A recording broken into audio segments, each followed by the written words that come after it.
Hi, my name is Shivani Linkous, and for this assignment, I chose to read an article by Ram Subramanian and Leila Arzi. They're journalists with the Brennan Center for Justice, and the article is titled "State Policing Reforms Since George Floyd's Murder," and it focuses on the murder of George Floyd by the hands of former Minneapolis police officer Derek Chauvin, and how this tragic murder resulted in one of the largest social movements in U.S. history. The article goes into detail about all of the state level reforms that were passed after these protests. It talks about how law enforcement officers are no longer allowed to use neck holds or choke holds, so it restricts the type of force they're allowed to use. A lot of the new laws also restrict the ability for police officers to just move from one law enforcement department to another one when they've been fired or forced to resign due to misconduct. This deals with the decertification process. The article really goes into detail about that and how many states have now implemented a statewide database for keeping record of police officers that have been fired or forced to resign due to their misconduct. And then thirdly, the article focuses on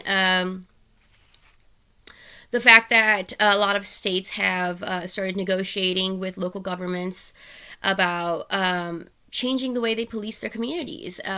They are looking at community policing initiatives, which would involve us, social workers, because it would mean less reliance on law enforcement officers and instead reliance on mental health professionals and social workers in certain cases.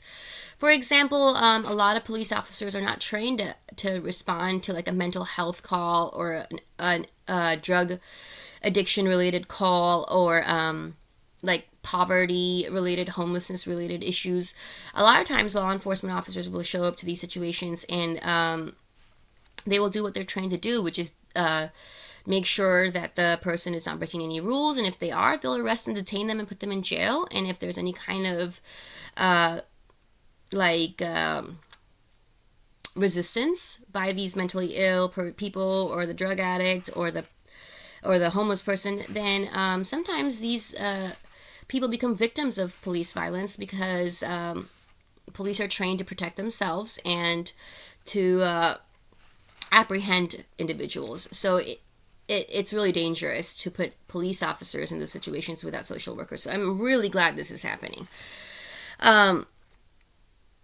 So that's what this article really focuses on, all the different state level legislations that were passed after the tragic murder of George Floyd and after all of the summer of 2020 protests, right? And I chose this article because it's relevant to social work, as a lot of these policies will open up avenues for social workers to have a space in the policing arena in the United States.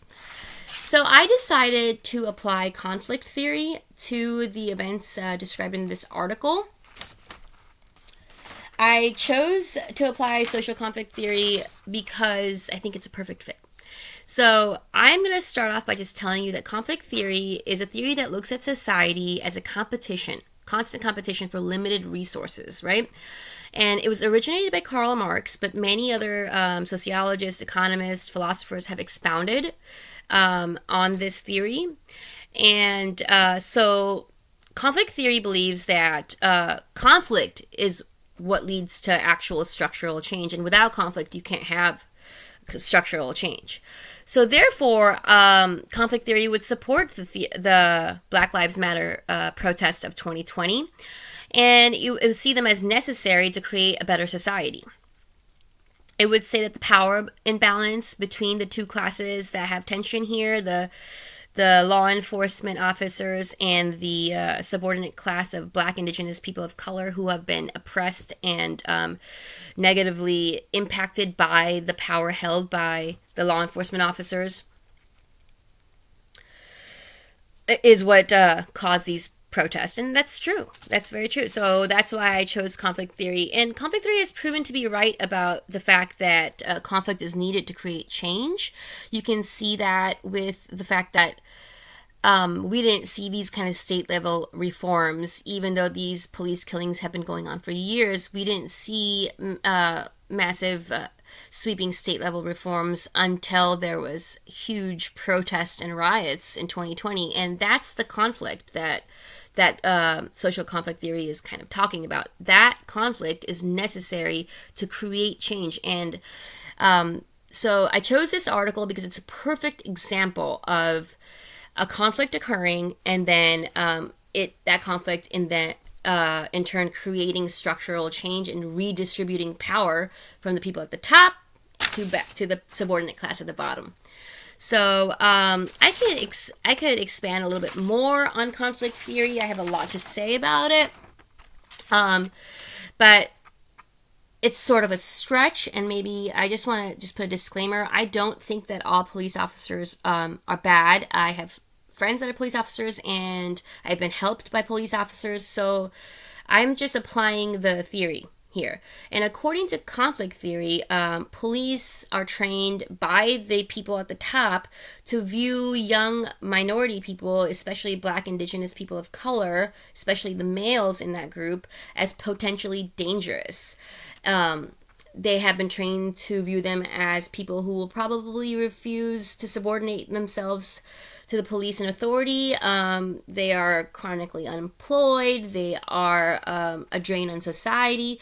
These are all things that are kind of embedded into the mindset of police officers by the people at the top. And conflict theory would say that that's why police officers engage in such dehumanizing behavior oftentimes with Black, Indigenous people of color. Now, a lot of people say that that's a stretch, but that's just an application of conflict theory in this sense.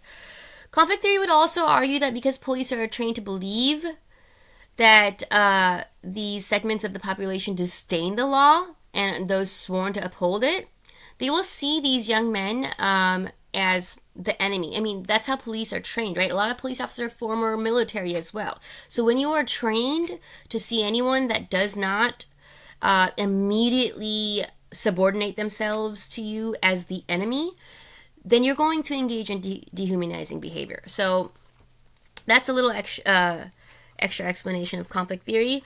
And in conclusion, I would say that conflict theorists, basically, I applied this and just said that conflict theory would maintain that Black Lives Matter protests of 2020, they were inevitable and they were truly necessary to create change and distribute power. And that's what happened after the protest. Excess power from law enforcement officers in many states was taken away and redistributed, in a sense, to the majority subordinate class via initiatives like community policing, which would actually distribute that power to social workers and mental health professionals, who will then help the subordinate class instead of oppressing them. So in that sense, the power has been distributed now back to the subordinate class, so that the people at the top don't have too much power. They have just enough, and the excess power has now been redistributed. So that's how conflict theory would work in this regard, okay? And I know that I didn't cover like everything about conflict theory. There's so much. There are so many different